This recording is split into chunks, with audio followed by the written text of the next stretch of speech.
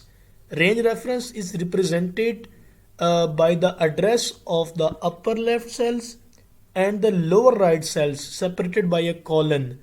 دیکھ رہے ہیں آپ یہاں سے F5 سے لے کے H5 تک کی ویلیوز کو ایڈ کروا رہے ہیں اور جس کو ہم رینج ریفرنس کہتے ہیں.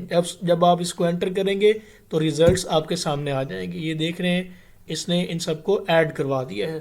Similarly, if you want to know the sum of all the obtained marks of all of these students, تو ہم کیا کریں گے؟ سمپلی اپنے کرسر کو یہاں موو کریں گے ایکٹیو سیل کے اوپر اور یہاں سے اسے ڈریگ اٹ بلو اور یہ آپ کا جو پرپز ہے اس کو پورا کر دے گا. سو ہوپ فلی آپ نے کچھ گیس کر لیا ہوگا کہ how many worksheets in workbook. تو گیس کو اپنے سامنے رکھیں، سوچیں اور پھر میں آپ کے سامنے کچھ interesting information statistics regarding MS Excel share کرتا ہوں. So here is the answer 255 number of sheets but it can exceed and that depends on your memory. جتنی آپ کی زیادہ میموری ہوگی اتنی ہی زیادہ number of sheets can contain by the MS Excel workbook. In the last if we want to align this text, we can go into the alignment section, click it, and here it is. So this was the second lecture. انشاءاللہ ابھی تھوڑی دیر تک میں ایک assignment بھی upload کر دوں گا تو آپ کو وہ اسائنمنٹ پریکٹیکلی پرفارم کرنی ہے اور اگر ہو سکے تو اس کی اسنیپ شوٹس لے کے دین آپ مجھے فارورڈ کریں گے. تھینک یو سو مچ. آپ یہ لیکچر یوٹیوب سے بھی ڈاؤن لوڈ کر سکتے ہیں، میں لنک چھوڑ دوں گا وہاں پر. اور if there is any query then please feel free to ask. Thank you so much.